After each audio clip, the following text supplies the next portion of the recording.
قال الله تبارك وتعالى في كلامه المجيد: أعوذ بالله من الشيطان الرجيم. بسم الله الرحمن الرحيم.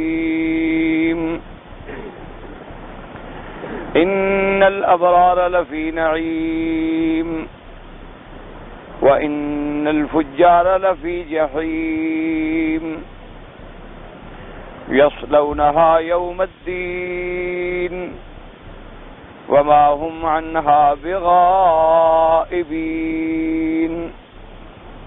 وما أدراك ما يوم الدين ثم ما أدراك ما يوم الدين يوم لا تملك نفس لنفس شيئا والأمر يومئذ لله. اللہ تبارک و تعالی نے سورۃ الانفطار کی ان آخری آیات مبارکہ میں سعداء اور اشقیاء کا احوال ذکر فرمایا. جیسے کہ آپ پہلے پڑھ چکے ہیں الحمدللہ کہ اس سورت کا موضوع جو تھا وہ بھی اثبات آخرت اور اثبات قیامت تھا. جب اس پر تمام دلائل کا ذکر ہو گیا، ادلہ کا ذکر ہو گیا، اور پچھلی ایک آیت مبارکہ میں اللہ پاک نے ارشاد فرمایا تھا کہ عالمت نفس ما قدمت و اخرت، کہ جس دن قیامت کا دن ہوگا اور قبروں سے ہم کھڑے ہوں گے اور میدان حشر میں جائیں گے تو ہر انسان یہ جان لے گا کہ اس نے آگے کیا بھیجا ہے اور پیچھے کیا چھوڑا ہے. تو جب ہر آدمی یہ جان لے گا کہ اس نے آگے کیا بھیجا ہے، یعنی یا تو اعمال صالحہ بھیجے یا نعوذ باللہ اعمال سیئہ بھیجے، اور پیچھے کیا چھوڑا ہے، یا تو اعمال صالحہ اور طریق حسنہ چھوڑا ہے یا نعوذ باللہ اعمال سیئہ اور طریق سیئہ چھوڑا ہے، تو اب جان لے گا معنی کیا ہوگا کہ اب وہاں نتیجہ کیا نکلے گا. فرمایا ان الابرار لفی نعیم، کہ تحقیق ابرار جو ہیں وہ اللہ کے جنت کی نعمتوں میں ہوں گے. ابرار ویسے قرآن پاک میں یاد رکھے کئی لفظ آتے ہیں، مثلا ابرار کا لفظ آیا ہے. تو ابرار کا علماء نے فرمایا کہ اللہ نے مومنین اور صالحین کو کہیں تو فرمایا مؤمنین اور کہیں فرمایا ان المتقین فی جنات و نعیم اور کہیں فرمایا ان الابرار لفی نعیم اور کہیں فرمایا الذین یرثون الفردوس ہم فیہا خالدون. تو کہیں مومنین کا لفظ آیا، کہیں عباد اللہ صالحین کا لفظ آیا، کہیں متقین کا لفظ آیا، کہیں ان کے بارے میں اللہ تبارک و تعالی نے سعداء کا لفظ بھی قرآن شریف میں ارشاد فرمایا. اما الذین سعدوا ففی الجنہ، اللہ نے فرمایا جو سعید ہیں، جو اچھے بخت والے نصیب والے ہیں وہ جنت میں ہوں گے. اور کہیں ابرار فرمایا یہ سب ان کے لقب ہیں. اور کہیں فرماتے ہیں اصحاب المیمنۃ ما اصحاب المیمنہ وَأَصْحَابُ الْمَشْأَمَةِ مَا أَصْحَابُ الْمَشْأَمَةِ وَالسَّابِقُونَ السَّابِقُونَ أُولَئِكَ الْمُقَرَّبُونَ. تو کہیں ان کا نام سابقین المقربین آیا، اور کہیں ان کو اللہ تبارک و تعالی نے اصحاب الیمین کے لقب سے یاد فرمایا، اور کہیں اصحاب المیمنہ کے لقب سے یاد فرمایا. تو یہ دراصل ساری مومنوں کی صفتیں ہیں، ایمان والوں کی صفتیں ہیں. ابرار ان کو اس لیے کہا جاتا ہے جیسے کہ بعض علماء اسلاف نے فرمایا کہ انہم بر الآباء، کہ ان لوگوں نے اپنے والدین کی اطاعت کی اور والدین سے اچھائی کا سلوک کیا، تو اس لیے ان کی صفت جو ہے ابرار آ گئی. اور جہاں متقین صفت آ گئی یعنی وہ اللہ سے ڈرنے والے ہیں، اور جہاں مومنین صفت آئی اللہ پر ایمان لانے والے ہیں، اور جہاں ان کی صفت اصحاب المیمنہ آئی ان کو نامہ عمل دائنے ہاتھ میں ملے گا، اور جہاں ان کی صفت اخیار آئی متقین آئی، تو یہ ساری صفتیں ہیں مومنین کی. اللہ تبارک و تعالی آپ کو بھی ہمیں بھی ان میں سے اپنی رحمت کے ساتھ شامل فرما لے.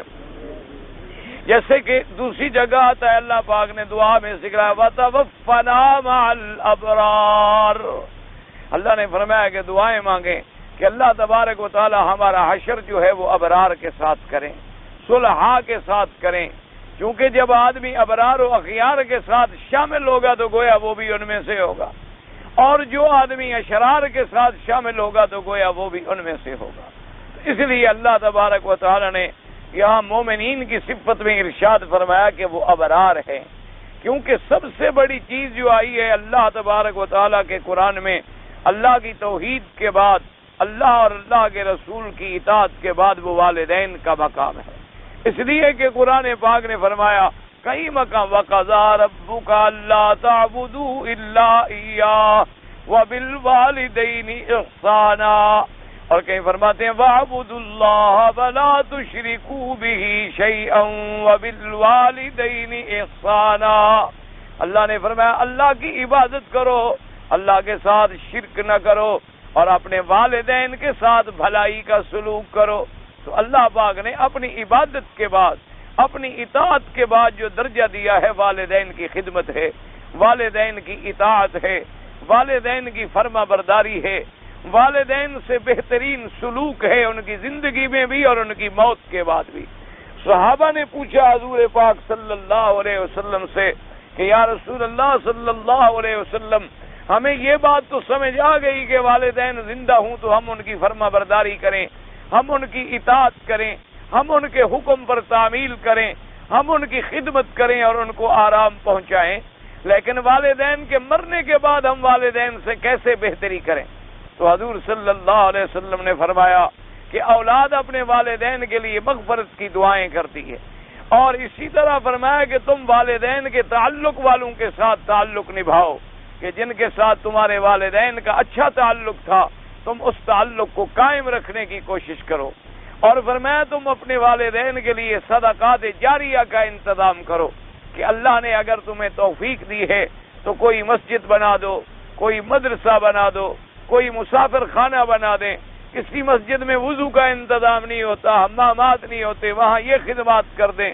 کسی مسجد میں پانی کا انتظام نہیں ہوتا، اور آج کل کے ضروریات تو اور بھی متقاضی ہیں کہ مساجد کو زیادہ بہتر بنایا جائے، زیادہ اچھے سے اچھا بنایا جائے تاکہ لوگ جو ہیں آرام بھی محسوس کریں عبادت کے ساتھ.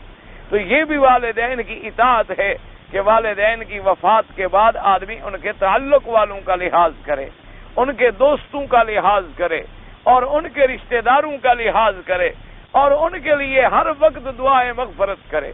بعض صالحین نے فرمایا کہ جو بیٹا والدین کے مرنے کے بعد اپنی ہر دعا میں والدین کے لیے مغفرت مانگے، اللہ اس کی دعائیں منظور کر لیتے ہیں، اور اگر والدین کی مغفرت کا ذکر نہ کرے تو اس کی دعاؤں میں وہ اثر نہیں ہوتا. کیونکہ جو بچہ اپنے والدین کا فرما بردار نہیں ہو سکتا، جو بچہ اپنے والدین کا مطیع نہیں ہو سکتا، تو وہ کسی غیر کے ساتھ کیا بھلائی کا سلوک کر سکتا ہے. تو اس لیے فرمایا کہ مومنین کی ایک صفت ابرار ہے. کیا مانا کہ وہ اپنے والدین کے ساتھ بھلائی کرنے والے ہیں، اور اپنی اولادوں کے ساتھ بھی بھلائی کریں. اولادوں کے ساتھ بھلائی کیا ہوتی ہے؟ ان کو اچھی تعلیم دیں، ان کو بچپن سے دین کی طرف راغب کریں، ان کے دل و دماغ میں ابتدا سے دینی ماحول پیدا کریں، تاکہ جب بچے ہوں تو بڑے ہوں تو ان کے دماغ میں اللہ کے دین اور اسلام کی بنیادی باتیں بیٹھ چکی ہوں، وہ سمجھتے ہوں کہ دین کیا ہے، ان کو پتہ ہو کہ ایمان کس کو کہتے ہیں، ان کو پتہ ہو کہ اسلام کس کو کہتے ہیں، ان کو پتہ ہو کہ ہمارے شعائر اللہ جو ہیں وہ کیا ہیں، ان کو پتہ ہو کہ اللہ کے فرائض کیا ہیں، ان کو پتہ ہو کہ اللہ کے نواہی کیا ہے. جب آدمی بچپن سے اپنے بچے کو اسی تربیت میں ڈالتا ہے تو لازمی بات ہے بڑے ہو کر بھی وہ اسی پر عمل پیرا ہوتا ہے. اس لیے فرمایا والدین کے ساتھ بھی بھلائی کرو اور اپنی اولادوں کے ساتھ بھی بھلائی کرو. یہ بھی مومنوں کی صفت ہے. اور قیامت میں وہ جنت کی نعمتوں میں ہوں گے. جب نعمتوں میں ہوں گے تو لازمی بات ہے تو نعمتیں تو ملیں گی اہل جنت کو. اور ان کے مقابلے میں فرمایا وَإِنَّ الْفُجَّارَ لَفِي جَحِيمٍ، اور تحقیق جو کافر ہیں وہ جہنم کے اندر ہوں گے، جہیم کے اندر ہوں گے. کیونکہ یہ قاعدہ ہے کہ جس کی موت کفر پہ آ گئی یا جس کی موت شرک پہ آ گئی وہ ہمیشہ جہنم میں رہے گا، اس کو جہنم سے نکلنے کا کوئی سوال ہی پیدا نہیں ہوتا۔ اسی طرح دیکھیں کہ کافروں کے لیے بھی کہیں اللہ نے فرمایا مجرمین، کہیں اللہ نے فرمایا فجار، کہیں اللہ نے فرمایا کفار، کہیں ان کے بارے میں لفظ آیا اشقیا۔ اسی طرح جیسے مومنین کی کئی صفتیں ہیں، اسی طرح کافروں کی بھی کئی صفتیں ہیں کہ ان کافروں میں ایک آدمی صرف کافر ہوتا ہے، ایک آدمی کافر بھی ہے اور فاجر بھی ہے، ایک آدمی صرف کافر ہوتا ہے، ایک کافر بھی ہے اور لوگوں کو بھی کافر بناتا ہے، ایک آدمی صرف کافر ہوتا ہے اور ایک آدمی کافر بھی ہے اور لوگوں کو ایمان سے روکتا ہے، ایک آدمی صرف کافر ہوتا ہے اور ایک کافر ہو کر انبیاء کا مقابلہ کرتا ہے، ایک صرف کافر ہوتا ہے اور ایک فرعون کی طرح خدائی کا دعوے دار بن بیٹھتا ہے۔ اس طرح کفر کے اندر بھی پھر کئی مدارج ہیں، کفر کے اندر بھی کئی مراتب ہیں اور ان کو ان کے اعمال کے مطابق قیامت میں سزا ملے گا۔ یعنی ہر جہنم تو سب کو ملے گی، لیکن جیسے جیسے جرم بڑھتا جائے گا سزائیں بھی بڑھتی چلی جائیں، کیونکہ آخر جو قارون کا کفر ہے، جو نمرود کا کفر ہے، جو فرعون کا کفر ہے، شداد کا کفر ہے، ابھی جہل اور ابھی لہب کا کفر ہے، جنہوں نے انبیاء کو جھٹلایا، اللہ معاف فرمائے جنہوں نے قرآن کا مذاق اڑایا، جنہوں نے انبیاء علیہم الصلوات والتسلیم کو تکلیفیں پہنچائی، تو ان کو سزائیں بھی اللہ اسی طرح عطا فرمائیں۔ فرمایا وَإِنَّ الْفُجَّارَ لَفِي جَحِيمٍ يَصْلَوْنَهَا يَوْمَ الدِّينِ۔ یوم الدین کا کیا مراد ہے؟ یوم الدین کا معنی یوم الجزا، یوم الجزا۔ جیسے پہلی سورت آپ پڑھتے ہیں نا سورت فاتحہ، وہاں بھی لفظ آیا مالک یوم الدین، وہ ذات پروردگار عالم جو مالک ہے اس بدلے کے دن کا۔ یہاں بھی فرمایا یصلونہا یوم الدین، کہ ان کافروں کو جہنم میں کب ڈالا جائے گا؟ قیامت والے دن، یوم الجزا۔ یعنی کافر کوئی ابھی تو جہنم میں نہیں ہے۔ ہمیشہ یاد رکھے کہ مومن کو جو جنت کی نعمت ملے گی تو مرنے کے بعد قیامت والے دن، اور کافر کو جو جہنم ملے گی وہ بھی مرنے کے بعد قیامت والے دن۔ عالم برزخ میں جو عذاب ہوتا ہے یا ثواب ہوتا ہے، یہ عذاب بھی جہنم کے قسموں میں سے ایک عذاب کی قسم ہے، اور وہ جنت کی نعمتوں میں سے ایک جنت کی نعمت ہے۔ کہ ویسے ابتدا جو ہے وہ تو عالم برزخ سے شروع ہو جاتی ہے، بلکہ مرنے کے وقت سے شروع ہو جاتی ہے، کہ جب مومن کی روح نکلتی ہے، پرواز کرتی ہے، تو وہ اللہ کے ذکر میں ہوتا ہے، اللہ کی عبادت میں ہوتا ہے، اللہ کی طاعت میں ہوتا ہے۔ اس وقت اسی ملائکہ اسی وقت اس کو مبارک دینی شروع کر دیتے ہیں، یعنی ابھی اس کے روح نکلنے کا وقت ہے اور اللہ کے فرشتے آ کے اس کو کہتے ہیں ابشروا بالجنہ، مبارک ہو تمہاری جنت تمہارے لیے انتظار کر رہی ہے، اللہ نے جو تمہارے ساتھ جنت کا وعدہ کیا ہے وہ تیار ہے، کوئی غم نہ کرو، کوئی فکر نہ کرو۔ پھر اس کے روح کو بڑے اعلیٰ کفن پہنا کے وہ آسمانوں پہ لے جاتے ہیں اور علیین میں پہنچاتے ہیں، اور جناب جہاں جہاں سے گزرتا ہے اللہ کے ملائکہ اس کا استقبال کرتے ہیں، اس کے ارواح کا استقبال ہوتا ہے، اور کافر کا عذاب اسی وقت شروع ہو جاتا ہے، یعنی جب موت آنے لگتی ہے، ہمیں چاہے نظر نہ آئے، چونکہ یہ تو عالم غیب کا مسئلہ ہے نا، ہمارے سامنے چاہے معاملات سامنے آئیں یا سامنے نہ آئیں، تو یہ عالم غیب ہے، اس لیے ہر بندے کو نظر نہیں آ سکتا۔ ہاں اللہ چاہے تو اپنے کسی بندے کو دکھلا دے، اللہ تبارک و تعالیٰ چاہے تو کسی اپنے اولیاء پر، کسی اپنے ولی پر قبر کے معاملے کو کھول دے، کسی مومن کے معاملے کو کھول دیں، یا اللہ کسی کو خواب میں دکھلا دیں کہ بھئی تمہارے والدین جو ہیں وہ جنت میں ہیں، اللہ تبارک و تعالیٰ اس کو خواب میں ایسی شکل میں دکھلا دیں والدین، جیسے کہ علماء تعبیر نے لکھا ہے کہ اگر آدمی اپنے والدین کو مرنے کے بعد خواب میں دیکھے اور اچھے لباس میں دیکھے تو سمجھے کہ الحمدللہ وہ جنت میں، اور اللہ تبارک و تعالیٰ معاف کرے اگر ان کو بری حالت میں دیکھے خواب کے اندر تو پھر ان کے لیے خیراتیں کرے اور دعا کرے اور مغفرت مانگے، کیونکہ بعد میں جو اولاد مغفرت مانگتی ہے تو اس کا بھی ان کو فائدہ ہوتا ہے، اس کا بھی ان کو نفع پہنچتا ہے، اور اللہ تبارک و تعالیٰ ان سے عذاب اپنے رفع فرما لیتے ہیں۔ تو اس لیے ہمیشہ ابتدا جو ہے نعمت کی ابتدا بھی مرنے سے شروع ہو جائے گی، اور عذاب کی ابتدا بھی مرنے سے شروع ہو جائے گی۔ لیکن چونکہ وہ عالم برزخ ہے، ہمیں وہ نظر نہیں آتا۔ اور اسی طرح ایک حدیث مبارک میں آتا ہے، میرے آقا نے فرمایا، خاتم الانبیاء حبیب کبریا حضرت محمد مصطفیٰ صلی اللہ علیہ وعلا آلہ واصحابہ وسلم تسلیما کثیرا کثیرا، آپ نے فرمایا کہ جس مومن کی میت پر ایک روایت میں ہے 40 آدمی، ایک روایت میں ہے کہ 100 آدمی، اور ایک روایت میں ہے کہ 3 صفیں، اور اس سے زیادہ تو خیر جتنی ہو جائے الحمدللہ۔ آپ نے فرمایا اگر اتنے مومن بندے کھڑے ہو کر جنازہ پڑھیں اور اس کے لیے مغفرت کی دعا کریں تو سمجھو وہ جنتی ہے، کہ اتنے آدمی الحمدللہ اس کے لیے دعا مغفرت کر رہے ہیں۔ لیکن اس حدیث مبارک میں ایک شرط ہے، فرمایا کہ وہ آدمی جو اس پر جنازہ پڑھنے والے ہوں ان میں کوئی مشرک نہ ہو، ان میں کوئی اللہ کے ساتھ شرک کرنے والا نہ ہو۔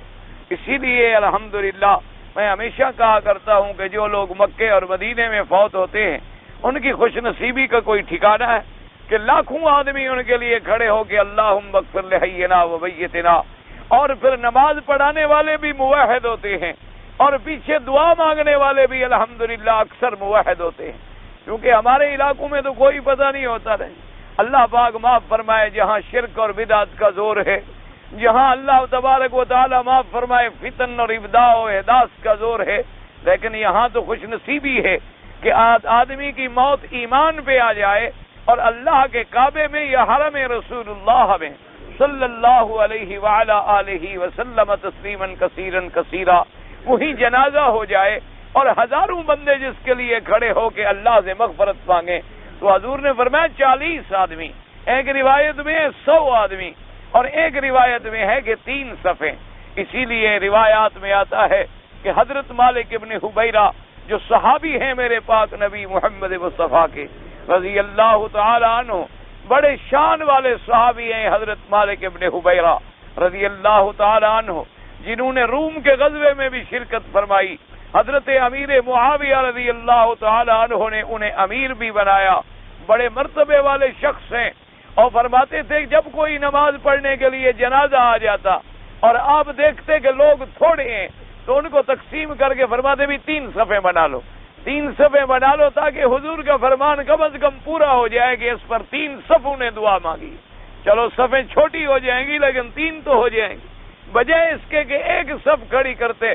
فرماتی ہیں کہ اذا صلی علی جنازۃ تقال لها، یعنی رآہا قلیلۃ، وہ اگر دیکھتے کہ لوگ تھوڑے ہیں فجزاہم علی 3 اقسام، ان کو تقسیم کر دیتے 3 صفوں کے اندر، تاکہ دعائے مغفرت کرنے والے جو ہیں وہ کم از کم 3 صفیں ہو جائیں۔ تو حضور نے فرمایا کہ جب وہ اللہ سے مغفرت طلب کرتے ہیں، ایک حدیث میں آتا ہے وجبت لہ الجنہ، حضور نے فرمایا اس کے لیے جنت واجب ہو گئی، اور ایک حدیث پاک میں آتا ہے کہ اللہ تبارک و تعالی اس کی مغفرت فرما دیتے ہیں۔ اسی لیے بہرحال، اور یہ بھی شرط ہے، حضور نے فرمایا کہ جو آدمی جنازہ پڑھے اپنے مسلمان بھائی کی نماز جنازہ ادا کرے، فرمایا کہ دل سے دعا مانگا کرو، اخلاص سے قلب سے دعا مانگا کرو، اور یہ بھی خیال رکھا کرو کہ اگر میں نے جنازہ پڑھا اور میں نے دعا مانگی تو میرا بھی تو کوئی جنازہ پڑھے گا اور میرے لیے بھی کوئی دعائے مغفرت کرے گا۔ اس لیے حکم ہے کہ جب مسلمان کا جنازہ دیکھو، حتیٰ کہ بعض روایات میں یہ آتا ہے کہ جنازے کے احترام میں کھڑے ہو جاتے تھے، اور بعض روایات میں یہ آتا ہے کہ اگر جنازہ پڑا ہے اور جنازے کے ساتھ قبر تک جا رہے ہو تو حضور صلی اللہ علیہ وسلم نہیں بیٹھتے تھے جب تک کہ جنازے کو رکھ نہ دیا جائے۔ بعض روایات میں تو یہ ہے کہ جب تک جنازہ قبر میں نہ اتار دیا جائے میت کو حضور کھڑے رہتے، لیکن دوسری روایات میں یہ ثابت ہوتا ہے کہ بعد میں حضور پاک صلی اللہ علیہ وسلم نے بیٹھنا بھی شروع فرمایا۔ تو اللہ نے اب دیکھو مومن کو کتنی عزت دی ہے کہ جنازہ دیکھو تو کھڑے ہو جاؤ، یعنی زندگی میں بھی اکرام ہے اور مرنے کے بعد بھی اکرام ہے، اور اگر قبر پہ ہو تو اس وقت تک تم نہ بیٹھو جب تک کہ جنازہ کندھوں سے اتار کے نیچے نہ رکھ دیا جائے۔ اور اس کے بعد فرمایا کہ جب دفن کرنے لگو تو اپنے بھائی کے لیے قبر پر بھی کھڑے ہو کر دعا مانگو کہ یا اللہ ہمارے بھائی کو ثابت قدم رکھنا۔ دعا کے اندر کوئی جھگڑا نہیں ہوتا، صرف اختلاف اس بات میں ہے کہ کیا ہاتھ اٹھا کر ایک آدمی دعا مانگے اور باقی آمین کہیں، یا معنی یہ ہوتا ہے کہ ہاتھ اٹھانے کی بھی کوئی ضرورت نہیں، ہر آدمی اپنی زبان سے اور دل سے دعا مانگے کہ یا اللہ ہمارے بھائی کو سوال اور جواب میں ثابت قدم رکھ۔ یہ تو بلا وجہ لوگوں نے اختلاف بنا دیا ہے، حالانکہ دعا کا کوئی منکر نہیں ہے، صرف طریقے کے اندر اختلاف ہے۔ جیسے ہمارے ہاں نمازوں کے بعد ہاتھ اٹھا کے 3 دفعہ دعائیں مانگتے ہیں، 2 دفعہ ایک دفعہ دعائیں مانگتے ہیں، اور بعض ائمہ فرماتے ہیں کہ نہیں، ہاتھ اٹھانے کی کوئی ضرورت نہیں، جب نماز ہو جائے تو مانگیں اللہم انت السلام ومنک السلام وحینا بالسلام تبارک ربنا یا ذا الجلال والاکرام اللہم اعنا علی ذکرک وشکرک وحسن عبادتک اللہم لا مانع لما اعطیت ولا معطی لما منعت ولا راد لما قضیت ولا ينفع ذا الجد منک الجد۔ اسی طرح قبر کی دعا کے بارے میں ہے کہ ہاتھ اٹھانے کی ضرورت نہیں ہے، بلکہ کھڑے کھڑے ہر آدمی اپنے دل سے دعا مانگے۔ اب دیکھیں دعا میں تو کوئی جھگڑا نہیں، دعا کا تو تمام الحمدللہ اہل سنت والجماعت قائل ہیں، نماز کے بعد دعا کے تمام اہل سنت والجماعت قائل ہیں، کسی میں کوئی جھگڑا نہیں۔ جھگڑا صرف یہ ہے کہ مجموعی طور پر کہ امام ہاتھ اٹھا کے دعا مانگے اور باقی زور سے آمین آمین آمین کہتے رہے، آیا یہ طریقہ درست ہے یا نہیں ہے؟ تو یہ طریقہ نمازوں میں حضور سے ثابت نہیں۔ اس لیے بعض ائمہ کرام جو ہے وہ صرف استدلال فرماتے ہیں کہ بھی دعا مانگنا بھی جائز، ہاتھ اٹھانا بھی جائز، تو لہذا اصل تو کتاب و سنت میں موجود ہے، لہذا اگر ہم مانگ لیں گے تو وہ بدعت نہیں بنے گی۔ اور بعض ائمہ فرماتے ہیں کہ نا، جیسے حضور نے فرمایا ہے اسی طرح کرو، حضور نے جہاں ہاتھ اٹھائے ہیں تم ہاتھ اٹھاؤ، حضور نے جہاں ہاتھ نہیں اٹھائے وہاں تم ہاتھ نہ اٹھاؤ، ورنہ دعا میں تو کوئی جھگڑا نہیں۔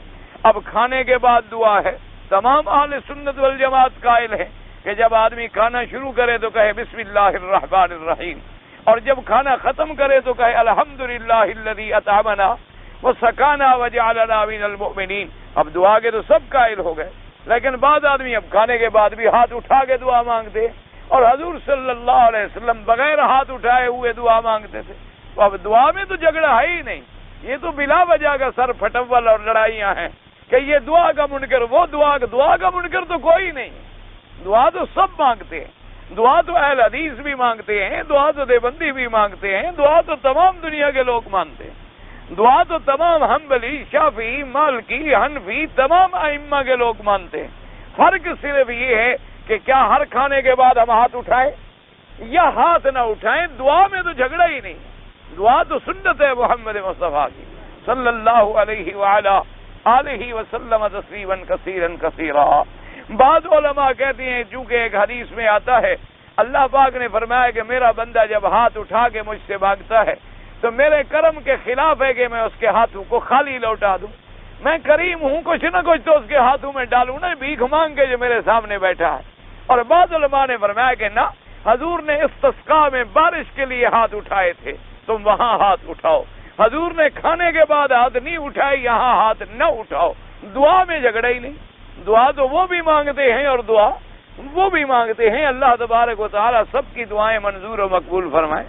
یہ تو ہمارے یہاں چھوٹی چھوٹی باتوں پہ جھگڑے کر دیے گئے، ورنہ حقیقت بات یہ ہے کہ اگر آج بھی میں اللہ کے کعبے میں یہ بات پوری ذمہ داری سے کہتا ہوں کہ اگر آج بھی علماء، عام آدمی بیچارہ تو بات سمجھ ہی نہیں سکتا نا، اگر علماء کرام ہر جماعت کا بڑا فقہ قسم کا عالم جو ہے اس کو بٹھا دیں ایک کمرے میں بند کر کے اور اللہ کا قرآن اور سنت سامنے رکھ دیں اور ان کو کہیں کہ خدا کو حاضر ناظر جان کر جن مسئلوں پہ تم جھگڑا کر رہے ہو ذرا ہمیں سمجھا دو، سب کے سب مان لیں گے جھگڑا ہے ہی کوئی اختلاف اس کے اندر ہے ہی کوئی۔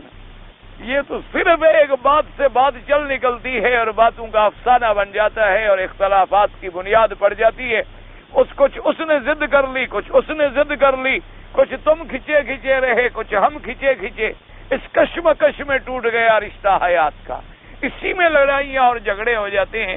ورنہ اگر ان کو سامنے رکھا جائے تو تمام مسلمانوں کا مرکز اصلی اور مرجع اصلی کیا ہے؟ اللہ کا قرآن اور سنت محمد صلی اللہ علیہ وسلم۔ اچھا، زیادہ سے زیادہ دنیا میں مقلد لوگ جو ہیں ائمہ اربعہ کے ہیں، 4 امام ہیں جن کے سب سے زیادہ ماننے والے لوگ ہیں، اور ان سب میں سے اگر دیکھا جائے عدد کے اعتبار سے تو زیادہ ماننے والے ہیں امام ابو حنیفہ رحمۃ اللہ علیہ، کیونکہ بڑے بڑے ملک جو ہیں وہ پورے کے پورے امام ابو حنیفہ رحمۃ اللہ علیہ کی فقہ پہ چلنے والے ہیں۔ اچھا ان چاروں لوگوں کو دیکھو تو ان چاروں کا مسلک کیا تھا؟ اللہ کا قرآن اور سنت محمد کہ بھئی جہاں اللہ کا قرآن ملے اور سنت محمد مصطفیٰ ملے اپنی گردن کو جھکا دے۔ یہ علیحدہ بات ہے کہ ان کی کسی بات پر ہمارے پاس دلیل نہ ہو، یا وہ حدیث مبارک ہماری نظر سے نہ گزری ہو، یا اس حدیث مبارک پر ہمارا جو ہے معاملہ نہ چلا ہو، لیکن یہ نہیں ہو سکتا کہ ان کے سامنے اللہ کا قرآن اور سنت محمد مصطفیٰ نہ ہو۔ یہ ہمیشہ یاد رکھیں۔ اللہ تبارک و تعالی آپ کو بھی اور مجھے بھی دین کے صحیح سمجھنے کی توفیق عطا فرمائے، اور اللہ تبارک و تعالی فتنہ گروں کے فتنوں سے محفوظ فرمائے، اللہ تبارک و تعالی ایسے مفسدوں کے فساد سے محفوظ فرمائے کہ جن کی زندگی محض ایک فساد بن جاتی ہے کہ لڑاؤ اور جھگڑا کرو اور کوئی نہ کوئی نیا مسئلہ پیدا کرو۔ اللہ انہیں بھی ہدایت دے، اللہ ہمیں بھی ہدایت۔ اس لیے فرمایا کہ یاد رکھیں اب عذاب شروع ہو جائے گا مرنے سے، یعنی موت کے وقت فرشتے آ گئے، روح سختی سے نکالی گئی، اس کو ڈانٹا گیا، ڈپٹا گیا اور سختی سے جھڑکا گیا، پھر وہ قبر میں آیا، منکر نکیر آئے، جواب نہ دیا، عذاب شروع ہو گیا۔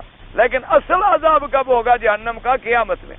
اس لیے قرآن پاک نے فرما دیا وَإِنَّ الْفُجَّارَ لَفِي جَحِيمٍ يَصْلَوْنَهَا يَوْمَ الدِّينِ کہ ان کو داخل کیا جائے گا جہنم میں، کب؟ قیامت والے دن، روز جزا۔ آگے اللہ پاک فرماتے وَمَا هُمْ عَنْهَا بِغَائِبِينَ اور نہیں ہوں گے وہ اس عذاب سے چھپنے والے کہ کوئی یہ سوچے کہ بھئی شاید کافر بھاگ جائیں، شاید کافر چھپ جائیں، شاید کافر جہنم سے ادھر ادھر ہو جائے۔ جیسے دنیا میں کوئی مجرم ہوتا ہے بھاگ جاتا ہے، کوئی مجرم ہوتا ہے ایک ملک چھوڑ کے دوسرے ملک میں نکل جاتا ہے، کوئی مجرم ہوتا ہے اپنا حلیہ بدل لیا، شکل بدل لی، نام بدل لیا، ملک بدل لیا اور جگہ چلا گیا تو بچ گیا، کہ شاید اللہ کے عذاب سے بھی کوئی بچے۔ فرمایا نہ وَمَا هُمْ عَنْهَا بِغَائِبِينَ۔ اب یوم الجزا کے بعد وَمَا أَدْرَاكَ مَا يَوْمُ الدِّينِ ثُمَّ مَا أَدْرَاكَ مَا يَوْمُ الدِّينِ۔ اللہ نے فرمایا میرا مدنی صلی اللہ علیہ وسلم، یہ خطاب حضور پر، وَمَا أَدْرَاكَ آپ کو کیا خبر کہ وہ قیامت کا دن کیسا ہے؟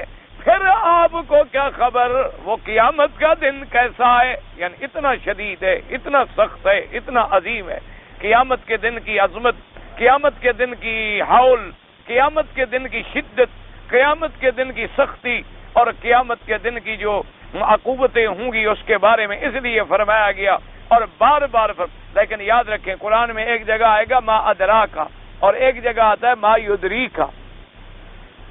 تو اب علماء اور مفسرین کرام نے فرمایا کہ جہاں آیا وما ادراکا تو اللہ نے وہ علم اپنے پاک پیغمبر کو عطا فرمایا ہے، اور جہاں آیا وما یدریکا تو اس کے بارے میں اللہ پاک نے خبر نہیں دی۔ یہاں فرماتے ہیں وما ادراک ما یوم الدین، یعنی وہ قیامت کا دن بہت بڑا ہے، بہت بڑا ہے۔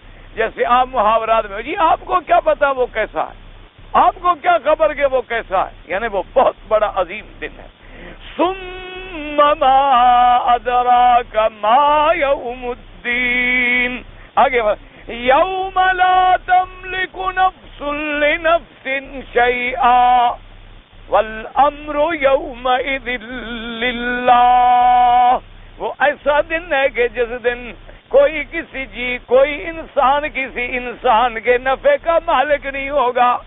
فرمایا والامر یومئذ للہ، اور اس دن تمام حکم جو ہے وہ اللہ کے پاس ہوگا۔ اب بھی اللہ کے پاس ہے، لیکن مثال سمجھانے کی یہ ہے کہ چلو دنیا میں تو عارضی طور پہ اللہ کسی کو حاکم بنا دیتے ہیں، عارضی طور پہ کسی کو عہدہ مل جاتا ہے، عارضی طور پہ کسی کو اقتدار کی کرسی پہ بٹھا دیتے ہیں، عارضی طور پہ کوئی کام سونپ دیتے ہیں، بھی یہ عمارت بنانا تیرے ذمے، سڑک بنانا تیرے ذمے، یہ روٹی چلت کرنا تیرے ذمے، مدرسہ بنانا تیرے ذمے، یہ کام تیرے ذمے۔ وہ کہتے جی یہ میں کروں گا، یہ میں پر میں اس دن تو یہ عارضی کہنے والے بھی نہیں ہوں گے نا، کہ کوئی عارضی طور پر بھی کہہ سکے، ہر چیز جو ہے وہ اللہ کے حکم میں ہوگی۔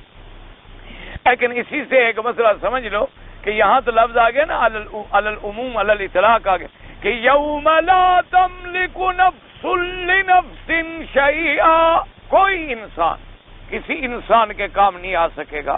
تو اب اس سے مراد یہ نہیں کہ شفاعت نہیں ہوگی، کیونکہ اگر شفاعت نہ ہو تو پھر شفاعت کا انکار ہو جائے، اور شفاعت تو ثابت ہے. شفاعت جو ہے وہ احادیث صریحہ اور متواترہ سے ثابت ہے کہ حضور پاک صلی اللہ علیہ وسلم شفاعت فرمائیں گے، انبیاء شفاعت فرمائیں گے، اللہ کے اولیاء شفاعت فرمائیں گے، اور قرآن کہتے ہیں اللہ تملکو. تو بات سمجھیں، اس سے شفاعت کی نفی نہیں ہوتی، اس لیے کہ وہ شفاعت بھی بندے کے اپنے ملک میں نہیں ہوگی، اللہ کے اذن سے ہوگی. تو کسی کے ملک میں، کسی کے ہاتھ میں کچھ نہیں ہوگا.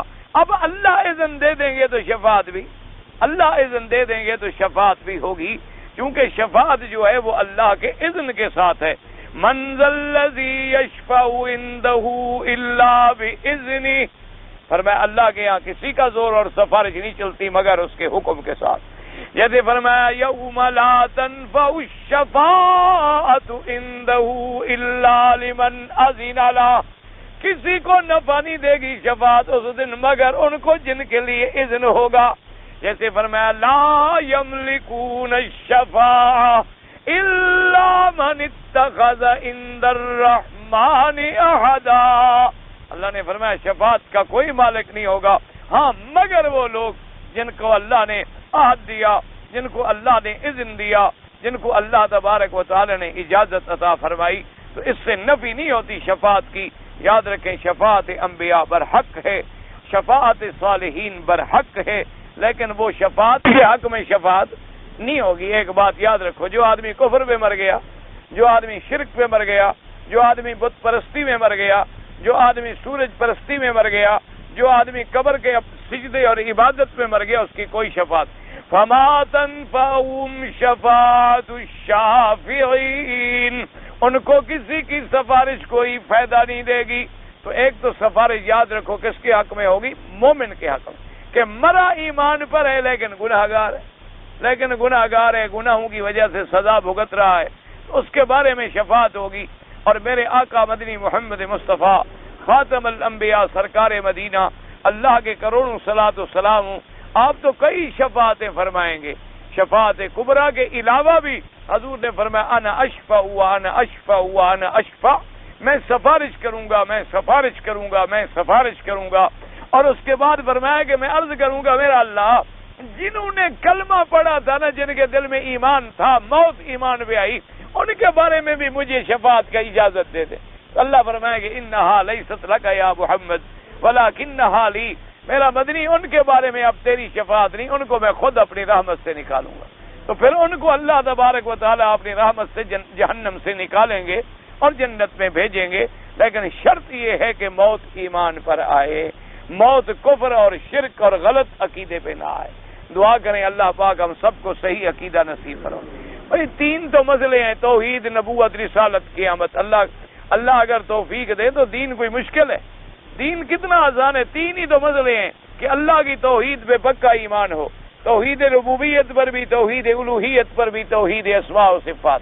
کیا مانا کہ رب بھی تو ہے، مالک بھی تو ہے، خالق بھی تو ہے، مدبر بھی تو ہے، تیرے سوا کسی کی عبادت نہیں ہے. تیری ذات بھی برحق بے مثل بے مثال ہے، تیری صفات بھی برحق ہیں، ان کا بھی کوئی مثل نہیں ہے. یہ توحید ہو گئی. انبیاء کی نبوت اور رسالت برحق ہے. سب سے افضل حضرت محمد مصطفیٰ خاتم الانبیاء حبیب کبریاء ہیں، اور اسی طرح قیامت برحق ہے، جزا اور سزا برحق ہے. یہ اپنا آدمی عقیدہ پختہ کر لے. یعنی جتنی نوع من العبادت ہے، یعنی جو چیز بھی عبادت کی قسم میں آئے گی وہ اللہ کے سوا کسی کے لیے نہیں. یہ ہے توحید. ایک موٹی بات یاد، یعنی جو چیز عبادت بنے گی وہ کس کے لیے بنے گی؟ وہ اللہ کے. اب نماز کیا ہے؟ عبادت ہے. رکوع کیا ہے؟ عبادت ہے. سجود کیا ہے؟ عبادت ہے. طواف کیا ہے؟ عبادت ہے. نظر نیاز کیا ہے؟ عبادت ہے. منت منوتی کیا ہے؟ عبادت ہے. کس کے لیے ہوگی؟ بس اسی کا نام توحید ہے. کوئی مسئلہ مشکل تو ہے نہیں. اللہ تبارک و تعالیٰ اگر سمجھ عطا فرما دیں تو کوئی مسئلہ مشکل نہیں ہے. اسی لیے تو علامہ اقبال نے بڑی خوب بات کہی. انہوں نے کہا سمجھ میں نقطہ توحید آ تو سکتا ہے. انہوں نے کہا سمجھ میں نقطہ توحید آ تو سکتا ہے، تیرے دماغ میں بت خانہ ہو تو کیا کہیں. اگر دماغ میں بت خانہ بھرا ہوا ہے تو پھر تو علیحدہ بات ہے، ورنہ توحید تو اتنی بات ہے کہ جو عبادت ہے وہ اللہ کے لیے، بس جو چیز آپ دعا مانگنا کیا ہے؟ عبادت ہے، تو کس کے لیے کس سے ہوگی؟ اللہ، بس کسی غیر سے دعا نہیں ہو سکتی۔ ایک سیدھی بات، نظر ہے، نیت ہے، نیاز ہے، قربانی ہے، صدقہ ہے، خیرات ہے، نماز ہے، روزہ ہے، رکوع ہے، سجود ہے، طواف ہے، صفا ہے، دوڑ ہے، حج ہے، زکوٰۃ ہے، خیرات ہے، سب کس کے نام پہ ہوگی؟ اللہ، بس اسی کا نام عبادت ہے۔ اور میرے پاک نبی نے جیسے قرآن پاک میں ان صلاتی و نسکی و محیایا و مماتی للہ رب العالمین، میرا اللہ، میری نمازیں، میری قربانیاں، میری زندگی، میری موت کس کے لیے ہے؟ اللہ، بس یہی توحید کا سبق ہے، اسی کو یاد کر لیں اور اسی پہ اللہ تبارک و تعالی ہر بندے کو موت نصیب فرما دے تو سمجھو الحمدللہ بیڑا پار ہو گیا۔ باقی جو ہے نا جی یہ پھر بدعات اور پھر تعویلات کہ نہیں جناب ہم عبادت تو اللہ کی کرتے ہیں لیکن ان کو جو سجدہ ہم کرتے ہیں یہ تو عزت کے لیے ہوتا ہے اور تعظیم کے لیے ہوتا ہے اور توقیر کے لیے ہوتا ہے، جیسے کہ فرشتوں نے آدم کو سجدہ کیا تھا، اور یہ سب باتیں ہیں۔ آدم کو سجدہ کیا تھا زمین پہ آسمان میں؟ آدم علیہ السلام کہاں تھے؟ تو جب تم آسمان پہ جاؤ کسی دوسرے کو سجدہ کر کے دیکھ لینا، وہ تو معاملہ جنت کا ہے، تم زمین پہ بیٹھے ہو، تمہارے احکام علیحدہ ہیں جنت کے احکام۔ جنت میں اللہ ایک آدمی کو 70 بیوی دے گا، یہاں 70 شادی کر سکتا ہے؟ جنت میں نہ نماز ہوگی، نہ روزہ ہوگا، نہ حج ہوگا، نہ زکوٰۃ ہوگی، یہاں بھی ہم چھوڑ دیں؟ کیا خیال ہے آپ؟ تو اللہ کے بندے، جنت کا معاملہ الگ، زمین کا معاملہ الگ، پھر ملائکہ کا معاملہ الگ، بنی آدم کا معاملہ۔ ملائکہ تو کھاتے بھی نہیں، پیتے بھی نہیں، تم کھانا پینا چھوڑ کے دکھا دو۔ ملائکہ تو پیشاب بھی نہیں کرتے، ملائکہ تو نطفہ بھی نہیں پیدا ہوتا، ملائکہ تو شادی بھی نہیں کرتے، ملائکہ میں تو قوت شہوانیت اور قوت جماع بھی نہیں ہوتی۔ اور سب سے بڑی بات یہ ہے وَإِذْ قُلْنَا لِلْمَلَائِكَةِ، اللہ نے فرمایا ہم نے کہا ملائکہ کو سجدہ کرو، تو حکم کس نے دیا؟ اور اسی خدا نے ہمیں کہا کہ کسی کو سجدہ نہ کرو، بات ختم ہو گئی۔ اب زیادہ آدمی بیزو میں پڑے اور تعویل کرے اور فلاں کرے۔ دیکھو جی آخر مقام ابراہیم بھی تو حضرت ایک پتھر ہے اور اس پتھر کے پیچھے بھی تو نماز پڑھتے ہیں، تو جناب اگر ہم نے ایک اللہ کے ولی، اللہ کا بڑے مرتبے شان والے کے قبر پر پڑھ لی تو کیا ہو گیا؟ ایسی باتیں جو ہوتی ہیں نا، دعا کرو اللہ ہمیں سمجھ دے۔ ہمارا نعوذ باللہ کسی سے ذاتی جھگڑا نہیں ہوتا، عداوت نہیں ہوتا۔ وہ کہتے ہیں دیکھو جی آخر ایک پتھر ہے نا، یہاں پتھر پر جو اللہ والے کے پاؤں آ گئے، اللہ نے سجدہ گاہ بنا دیا، تو وہاں تو اللہ کا ولی خود دفن ہے، تو وہاں جناب ہم کیوں نہ سجدہ کریں؟ تو ایک بات یاد رکھو، سمجھو، پہلے تو جتنے آدمی طواف کرتے ہو تم سجدہ مقام ابراہیم کو کرتے ہو، ہاں جی، نیت بھی یہی کرتے ہو کہ منہ طرف اس پتھر کے۔ اچھا ایک آدمی اگر ادھر سے کھڑا ہو جائے اور مقام ابراہیم کی طرف رخ کر کے نماز پڑھے، ہو جائے گی؟ تو سمجھ آیا کہ ہم اس پتھر کو نہ سجدہ کرتے ہیں، نہ اس کی عبادت کرتے ہیں، نہ اس کے آگے جھکتے ہیں، نہ وہ سجدہ گاہ ہے، نہ وہ عبادت گاہ ہے۔ صرف اللہ کے نبی نے اللہ کے حکم سے نماز پڑھنے کے لیے اس جگہ کو منتخب فرمایا کہ بھی اس جگہ کو نماز پڑھنے کے لیے ایک جگہ مقرر کر دی گئی، ورنہ سجدہ بھی اللہ کا، عبادت بھی اللہ۔ اچھا ایک بات کے لیے یاد رکھیں کہ اگر مقام ابراہیم کے بارے میں ایک فیصلہ ہو گیا، اللہ نے حکم قرآن میں دے دیا، میرے نبی پاک نے پڑھ کے بھی دکھلا دیا، تو حضور کو حضرت ابراہیم کی قبر کا پتہ نہیں تھا؟ کیا خیال ہے آپ کا؟ حضور صلی اللہ علیہ وسلم ہمارے آقا کو اپنے دادا ابراہیم علیہ السلام کی قبر کا پتہ تھا کہ نہیں تھا؟ تو حضور نے اس پتھر کے پیچھے تو نماز پڑھی لیکن اپنے دادے کی قبر کے پیچھے تو جا کے نماز نہیں پڑھی۔ تو اس لیے ہمیں سمجھ آ گیا کہ جہاں نماز پڑھی ہے وہاں پڑھنا سنت ہے، اور جہاں نہیں پڑھی وہاں نہ پڑھنا سنت ہے، کہ وہاں حضور نے نہیں پڑھی، جھگڑے کی تو بات ہی نہیں ہے۔ اگر حضور میرے آقا محمد پاک حضرت آدم کی قبر پہ تشریف لے جاتے، حضرت اسماعیل علیہ السلام کی قبر پہ تشریف لے جاتے، حضرت ابراہیم الخلیل علیہ السلام کی قبر پہ تشریف لے جاتے، جیسے کہ حضور موسیٰ علیہ السلام کی قبر سے گزرے ہیں، عیسیٰ علیہ السلام کی قبر سے گزرے ہیں، تو اللہ تبارک و تعالیٰ کے نبی ان قبروں کو سامنے رکھ کے نماز پڑھ لیتے، بات ہی ختم ہو جاتی، کوئی جھگڑا ہی نہیں تھا باقی، کوئی اختلاف ہی باقی نہیں تھا۔ تو اگر وہاں میرے مدنی پاک نے نہیں پڑھا اور یہاں پڑھا تو معلوم ہوا یہاں اللہ کا حکم تھا، وہاں اللہ کا حکم نہیں۔ یہاں پڑھا ہے تو وَاتَّخِذُوا مِن مَّقَامِ إِبْرَاهِيمَ مُصَلًّى، یہ کس کا حکم ہے؟ یہ اللہ کا حکم۔ اللہ کا حکم موجود تھا تو حضور نے نماز پڑھی، جہاں اللہ کا حکم نہیں تھا۔ اب دیکھو عرفات میدان ہے، حج کا دن ہے، مبارک دن ہے، لیکن حضور نے مغرب کی نماز پڑھی عرفات میں، حالانکہ سورج کہاں ڈوب جاتا ہے؟ عرفات میں، لیکن اللہ کا حکم تھا کہ یہاں نہیں پڑھنی ہے، مزدلفہ میں پڑھنی ہے، حالانکہ نماز اللہ کی ہے، لیکن حکم ہے کہ نہ پڑھو، بس ختم ہو گئی۔ تو اس لیے بلا وجہ جھگڑوں میں نہ پڑھیں، اللہ مسلمانوں کو جھگڑوں سے بچائے، اللہ تبارک و تعالی مسلمانوں کے دلوں میں پیار محبت پیدا فرمائے، اللہ تبارک و تعالی ان کو صحیح عقیدہ سمجھنے کی توفیق عطا فرمائے، اللہ تبارک و تعالی ہمیں صحیح عقیدے پہ زندہ رکھیں اور صحیح عقیدے پر موت عطا فرمائیں۔ اس لیے ہمیشہ یاد رکھیں کہ یہ سارے نعیم جو ہیں، اصل فیصلہ جو ہے وہ قیامت پہ ہوگا۔ اللہ ہر مسلمان کی قیامت قبر آسان فرمائے۔ اب مفسر رحمۃ اللہ علیہ انہی آیات کی تشریح میں بیان فرماتے ہیں کہ یخبر تبارک و تعالی اما یسیر الابرار الیہ من النعیم وهم الذین آتاهم اللہ عز وجل ولم یقابلوه بالمعاصی۔ اب مفسر فرماتا ہے کہ اللہ پاک خبر دیتے ہیں کہ ابرار جو ہیں ان کا قیامت میں کیا انجام ہوگا۔ فرماتے ابرار کس کو کہتے ہیں؟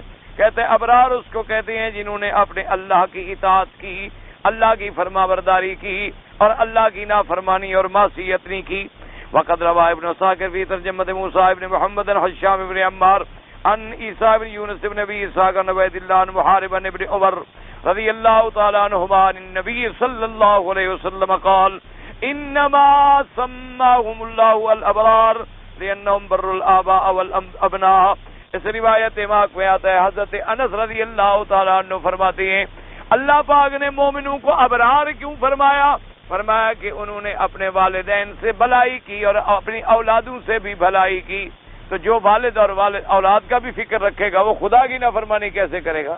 جو بندے کی نافرمانی نہیں کرتا، جو اپنے والدین کی بھی نافرمانی نہیں کرتا، جو اپنے اولاد کے حقوق کی بھی نافرمانی نہیں کرتا، تو وہ اللہ کے حقوق کو کیسے چھوڑ سکتا ہے؟ اس لیے ان کا لقب آیا ابرار۔ ذکر ما یسیر الیہ الفجار من الجحیم والعذاب المقیم۔ اس کے بعد اللہ پاک نے ذکر فرمایا کہ جو کافر ہیں، جو فاجر ہیں، جو اشقیاء ہیں، ان کا انجام کیا ہوگا کہ انہیں جہنم میں ڈالا جائے گا اور ایسے عذاب دائم میں رکھا جائے گا جو عذاب ہمیشہ ہوگا، اس میں زیادتی ہوگی لیکن کمی نہیں ہوگی۔ وَلِهَذَا قَالَ تَعَالَى يَصْلَوْنَهَا يَوْمَ الدِّينِ اے یوم الحساب والجزاء والقیامہ، وہ داخل ہوں گے جہنم میں کب؟ قیامت والے دن، یوم الجزاء، جس دن فیصلے کا دن ہوگا، جزا کا دن ہوگا، حساب کا دن ہوگا۔ وما هم عنها بغائبین اے لا یغیبون عن العذاب ساعة واحدة خففا من عذابها ولا یجابون الى ما یسرون من الموت اب الراحت ولو یوم واحدا۔ اللہ نے فرمایا کہ وما هم عنها بغائبین، مفسر فرماتا ہے کہ کیا معنی؟ اللہ کے عذاب سے وہ غائب نہیں ہوں گے، ایک گھڑی کے لیے وہ بھی عذاب سے نہیں بچ سکیں گے۔ اللہ کے عذاب میں کافر پر کوئی تخفیف نہیں کی جائے گی، اور اگر وہ قیامت میں تخفیف مانگے تو ان کی بات کو نہیں سنا جائے گا، نہ ان کو کوئی راحت نصیب ہوگی، نہ ان کو کوئی آرام نصیب ہوگا۔ اس لیے جیسے میں نے عرض کیا تھا، یاد رکھیں کہ جو کافر ہے یعنی جس کی موت علی الکفر ہے، کافر ہے، زندہ ہے، کل اللہ مسلمان کر دے، اللہ تبارک و تعالیٰ قادر ہیں، کل کلمہ پڑھ لیں، مسلمان ہو جائے، الحمدللہ کفر ختم ہو گیا۔ مطلب یہ ہوتا ہے کہ کفر پر موت آ گئی، شرک پر موت آ گئی، تو اب وہ ہمیشہ کہاں رہے گا؟ جہنم۔ اچھا، اب جہنم کا عذاب جو ہے یہ تو سب کافروں کے لیے، لیکن جیسے جنت میں درجات ہوں گے اسی طرح جہنم میں بھی درکات ہوں۔ کیا مانا؟ جنت میں جیسے مرتبے ہوں گے کہ عام مومنین کا ایک مرتبہ ہوگا، اور اس کے بعد عباد اللہ صالحین کا اور مرتبہ، اولیاء اللہ کا اور مرتبہ، صدیقین کا اور مرتبہ، شہداء کا اور مرتبہ، انبیاء کا اور مرتبہ، سب سے اعلیٰ مرتبہ میرے آقا حضرت محمد الرسول اللہ صلی اللہ علیہ وسلم کا۔ اسی طرح جہنم میں بھی درکات ہوں گے۔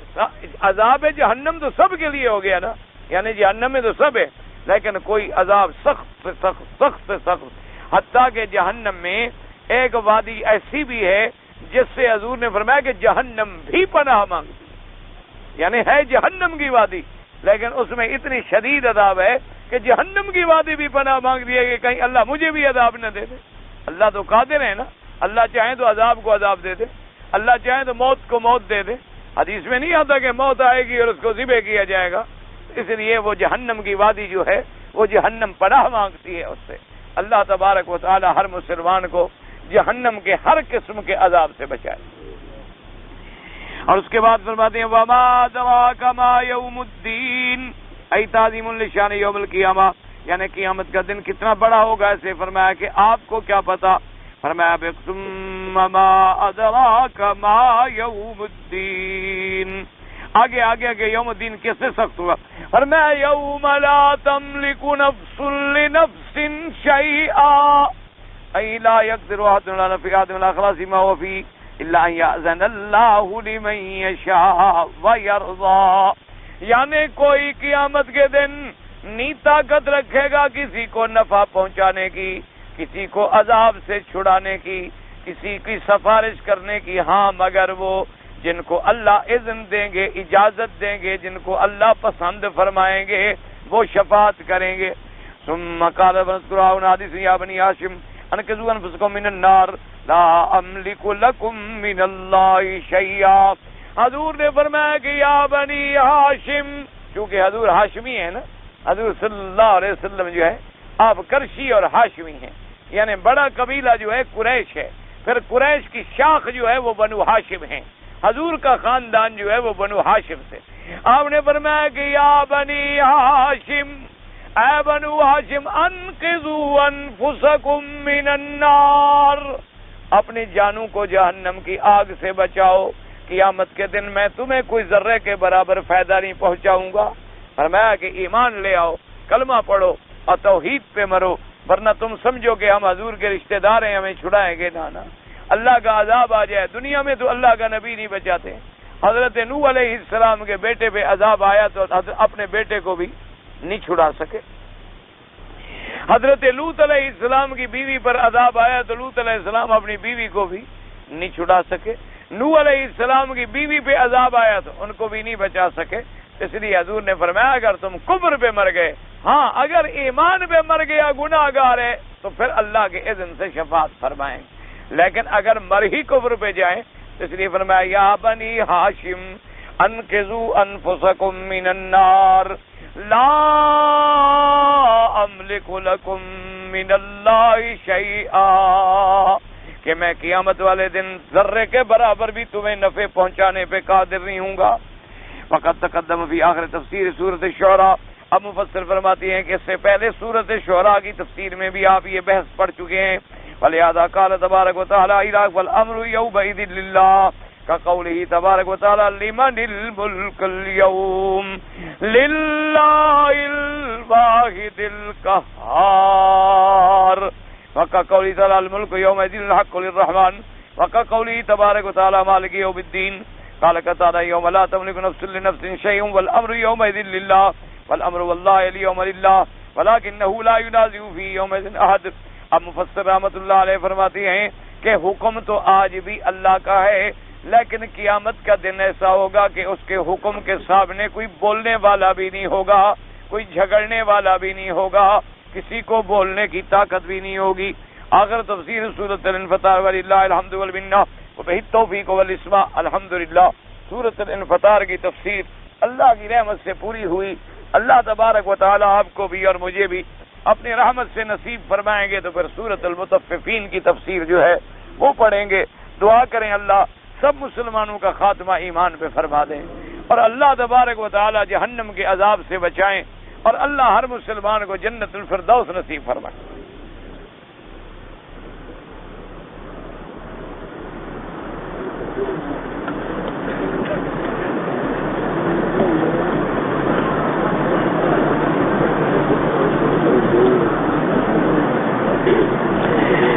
ایک عورت ہے، اس نے کہا میری شادی ہوئی اور 6 مہینے نہیں گزرے تھے کہ میرا خاوند فوت ہو گیا، اس سے قبل میرے والد بھی فوت ہو گئے، اور کبھی کبھی مجھے شیطانی وساوس آتے ہیں کہ میں خودکشی کر لوں۔ اللہ معاف فرمائے، دعا کرو اللہ ہر مسلمان کو خودکشی کی بچائے۔ خودکشی کا معنی یہ ہوتا ہے کہ کوئی زہر کھا لی یا کوئی اپنے آپ کو کوئی چیز مار کے مار ڈالا۔ جو آدمی یہ عمل کرتا ہے وہ حرام موت مرتا ہے اور ہمیشہ جہنم کی آگ میں جلتا ہے۔ اللہ تبارک و تعالی مسلمان کو بچائے ایسے عمل سے اور ایسی پریشانی۔ باقی دوسرا مسئلہ اس بی بی نے یہ بھی پوچھا ہے کہ اگر میں اپنے خاوند کے گھر سے کسی دوسرے مکان میں چلی جاؤں تاکہ مجھے اپنے خاوند کی یاد اور پریشانی وہ نہ آئے دماغ میں، تو مجھے شریعت کیا کہتی ہے؟ شریعت میں اجازت ہے کہ ہر عورت خاوند کے مرنے کے بعد 4 مہینے 10 دن جو ہے وہ عدت ہوتی، وہ 4 مہینے اور 10 دن جو ہے وہ تو اسے اپنے خاوند کے گھر میں گزارنے ضروری ہے کہ خاوند کے گھر میں گزارے اور عدت کے دن سمجھ کے گزارے۔ میک اپ، سنگار، سرما وغیرہ، کپڑے پہننے یہ وہ سب منع، اور ان کے گھر سے بغیر ضرورت کے، بغیر کسی حاجت کے باہر بھی نہ نکلے۔ لیکن جب 4 مہینے 10 دن گزر جائیں تو اب عورت آزاد ہے، چاہے تو اس کے خاوند کے رشتہ دار اس کو رہنے دیں تو اس کے گھر میں رہے، نہ رہنے دیں اپنے گھر میں چلی جائے، والدین کے گھر میں چلی جائے تو کوئی بات نہیں ہے، شرعاً اس کی اجازت ہے۔ لہذا خودکشی سے تو میری بیٹی بہن جو بھی ہیں آپ توبہ کریں اور کوشش کریں کہ اللہ آپ کو بچائے، اور ایسے خیالات آئیں تو فوراً استغفار پڑھیں اور فوراً لا حول ولا قوت الا باللہ العلی العظیم پڑھیں۔ باقی رہنے کی بات ہے، تمہاری مرضی ہے، خاوند کے گھر میں رہو یا عدت کے بعد چلی جاؤ، لیکن بہتر یہ ہے کہ کوئی دوسری شادی کر لو، اس لیے کہ جب آدمی دوسری شادی کر لیتا ہے اسی میں اللہ پھر اس کے ذریعے بنا دیتے ہیں۔ جیسے کہ بی بی ام سلمہ فرماتی ہیں کہ حضور پاک نے ہمیں ایک دعا سکھلائی، فرمایا کہ جب کوئی مصیبت آئے تو تم فوراً یہ کہا کرو انا للہ وانا الیہ راجعون اللہم اخلف علی کل غائبۃ لی بخیر، کہ یا اللہ مجھے ہر چیز جو جانے والی ہے اس کا بدل کوئی بہتر عطا فرمانا، جو میرا نقصان ہو گیا آپ تو قادر ہیں نا کہ مجھے کوئی بہتر بدل عطا فرمائے۔ تو بی بی ام سلمہ فرماتی ہیں کہ جب میرے شوہر ابو سلمہ وفات فرما گئے تو میں نے سنت کے مطابق یہ کلمات پڑھے اور دعا مانگی، لیکن میں دل میں کہتی تھی کہ ابو سلمہ جیسا شوہر مجھے کہاں ملے گا۔ حضور نے تو فرمایا ہے کہ اللہ اس سے بہتر عطا فرما، لیکن میرے ساتھ جو خاوند کا سلوک تھا اور خاوند بھی صحابی اور جلیل القدر صحابی، تو بی بی فرماتی ہیں کہ میں ہمیشہ سوچتی تھی کہ بھئی دعا تو حضور نے جو فرمائی ہے میرا ایمان ہے، لیکن میرے شوہر سے اچھا شوہر اب مجھے نہیں مل سکتا، لیکن فرماتی ایسی دعا منظور ہوئی کہ میرا نکاح ہوا دوبارہ حضرت محمد الرسول اللہ صلی اللہ علیہ وسلم، تو اللہ نے مجھے پہلے شوہر سے زیادہ بہتر شوہر، اب حضور کا مقابلہ تو صحابی نہیں کر سکتا نا، اس لیے ہمیشہ یاد رکھیں۔ تو یہ جو دماغ میں ایک وسوسہ ہوتا ہے، عورتیں بیٹھ جاتی ہیں شادی نہیں کرتی، یہ غلط بات ہے۔ فوراً آدمی عدت گزرے اور عورت کو شادی کر لینی چاہیے فوری طور پر، تاکہ شیطان کا مقابلہ کب تک کریں گے آپ؟ شیطان کے وسائس کا مقابلہ، ایک بہت بڑے اللہ کے بزرگ گزرے ہیں، ان کی عمر 95 سال تھی، ایک عورت بوڑھی آئی مسئلہ پوچھنے کے لیے، تو خادم نے آگے عرض کیا کہ حضرت ایک بوڑھی عورت ہے، کوئی مسئلہ پوچھنا چاہتی ہے۔ آپ نے فرمایا اس کو بلا لو، دروازے پہ بیٹھ جائے اور تم بھی بیٹھے رہو جتنی دیر وہ مسئلہ پوچھے۔ خیر وہ بیٹھے رہے، وہ مسئلہ پوچھا، بی بی چلی گئی۔ تو خادم نے بعد میں مذاق کی، حجت ہوتی ہے نا قریب رہنے والوں، اس نے کہا حضرت اللہ آپ پہ رحمت کرے، 95 سال تو آپ کی عمر ہو گئی، مسئلہ پوچھنے والے کی عمر بھی 90 سے کم تو تھی نہیں، آپ نے مجھے خامخواہ درمیان میں بٹھا رکھا، کوئی ڈر تھا گناہ ہو جانے کا؟ فرمایا تم نے قرآن نہیں پڑھا کہ شیطان حرکت دیتا ہے؟ تو میں نے کہا کیا پتا شیطان حرکت دے اور میں بھی گناہ کر بیٹھوں. تو اگر 95 سال کے آدمی کو گناہ کا خطرہ ہے تو ایک نوجوان عورت بغیر شادی کے بیٹھ جائے، یہ کوئی دین تو نہیں ہے. یہ تو ہندو کی رسمیں ہیں کہ خامد مر جائے تو ستی کر دو، خامد مر جائے تو اس کو بھی جلا دو، یا خامد مر جائے تو اس کے بعد شادی نہ کرے، یا دوسری شادی کرے تو جی نعوذ باللہ بڑی بے حیا عورت ہے، دیکھو جی ابھی 4 مہینے گزرے ہیں خامد کے ایک اور اس نے شوہر تلاش کر. یعنی گناہ کرے، زنا کرے تو معاشرہ کچھ نہیں کہتا، لیکن اگر شریعت اللہ کے مطابق چلے اور حلال کر لے تو معاشرہ اس کو جینے نہیں دیتا. اس لیے بہرحال میرا مشورہ تو یہ ہے کہ آپ فوراً شادی کر لیں.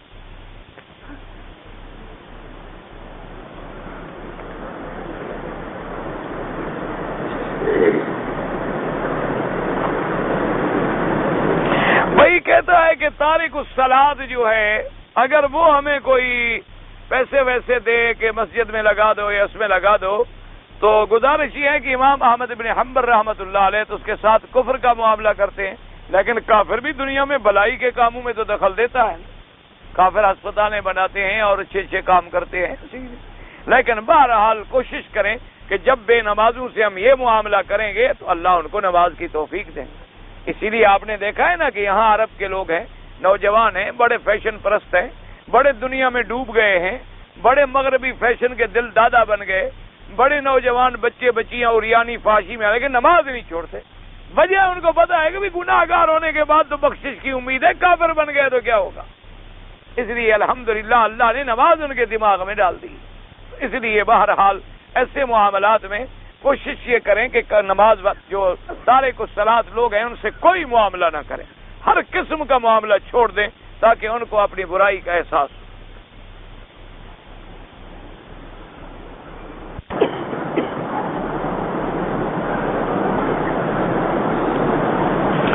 کہتا ہے جی کہ یوسف علیہ السلام کے بھائیوں نے ان کو کنویں میں جب پھینک دیا اور حضرت یعقوب علیہ السلام کے پاس ان کے بھائی جو تھے خون آلود کپڑے لے آئے، اور خون آلود کپڑے لینے کے بعد انہوں نے آ کے کہا وجاؤ علی قمیصی بدم کذب، کہ جھوٹا خون لگا کے آ گئے اور انہوں نے کہا کہ ابا جان یہ بھیڑیا کھا گیا، کہ ترکنا یوسف عند متاعنا فاکلہ الذئب، کہ ہم نے اس کو سامان کے ساتھ بٹھایا تھا اور اس کو بھیڑیا کھا گیا.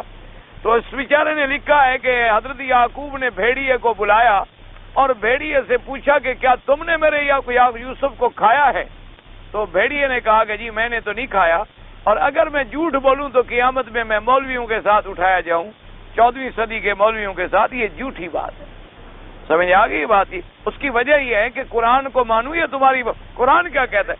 وَجَاءُوا عَلَىٰ قَمِيصِهِ بِدَمٍ كَذِبٍ قَالَ بَلْ سَوَّلَتْ لَكُمْ أَنفُسُكُمْ أَمْرًا فَصَبْرٌ جَمِيلٌ. اللہ کا قرآن کہتے ہیں یعقوب نے کیا کہا کہ تم نے جھوٹ بنایا ہے، کوئی بھیڑیا نہیں کھا گیا، لیکن میں صبر کروں گا. جو صبر کرتا ہے وہ بھیڑیوں کو پوچھنے گیا تھا. بھئی عقل کی بات کرو، اللہ کے قرآن کی مخالفت. بہرحال یاد رکھو مولوی کسی صدی کا ہو، ہر دور میں اچھے بھی ہوتے ہیں اور برے بھی ہوتے ہیں، علماء حق بھی ہوتے ہیں، علماء سو بھی ہوتے ہیں. ہر زمانے میں، ہر دور میں، ہر صدی میں اب بھی الحمدللہ اہل حق موجود ہیں. اگر اہل حق موجود نہ ہوتے یہ جو دین تمہیں نظر آتا ہے یہ کہیں نظر آتا؟ یہ جو آج تمہیں نماز روزہ حج زکوٰۃ نظر آ رہا ہے یہ ان علماء اور مولویوں کی تو ہمت ہے کہ جو لوگ مسجدوں میں پڑے ہوئے ہیں، مدارس میں پڑے ہوئے ہیں، تبلیغ میں، تقریر میں، درس میں، قرآن میں. اللہ تبارک و تعالی دعا کریں ان کی خدمات کو قبول فرمائے. یہ جھوٹی روایات ہیں کہ یعقوب علیہ السلام نے بھیڑیے کو بلایا اور بھیڑیے کو پکڑا. قرآن میں پورا قصہ موجود ہے. قرآن کہتا ہے یعقوب نے صبر کیا اور تم کہتے ہو بھیڑیے کے پیچھے بھاگا.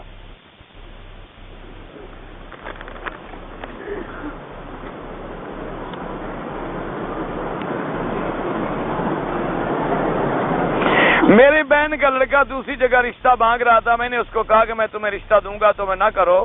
ایسے کہنے سے نکاح نہیں ہو جاتا. تمہیں رشتہ دوں گا یہ تھوڑا کہ دے دیا اور عقد ہو گیا.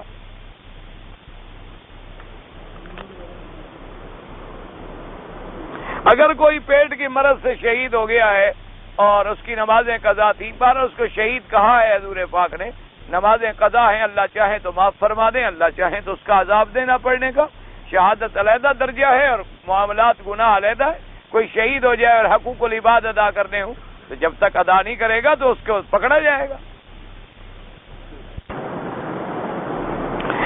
کہ عورت جو ہے وہ سرخی لپسٹک وغیرہ ہونٹوں پر لگا سکتی ہے، اپنے شوہر کو دکھانے کے لیے لگا سکتی ہے، یہ نہیں کہ لگا کر لوگوں میں پھرتی رہے. اگر وہ اپنے گھر میں میک اپ کرے، سنگار کرے، اپنا خاوند اس کو دیکھے تو بڑے بڑے ثواب کی بات ہے اور اس کو بہت بڑا اجر ہوتا ہے، بہت بڑا ثواب ہوتا ہے. اور لوگوں کو دکھائے تو اللہ کی لعنت برستی ہے. عورت کے سنگار کرنے کو اسلام نے منع نہیں کیا، لیکن عورت کا سنگار اپنے شوہر کے لیے ہوتا ہے، لوگوں کے لیے نہیں ہوتا. اور ہماری بیویاں تو سنگار کرتی لوگوں کے لیے ہیں. جب کسی کی شادی میں جانا ہو کپڑے پہنے گی، اپنے خامد کے لیے تو ہر وقت اللہ کا عذاب بن کے بیٹھی ہوں گی.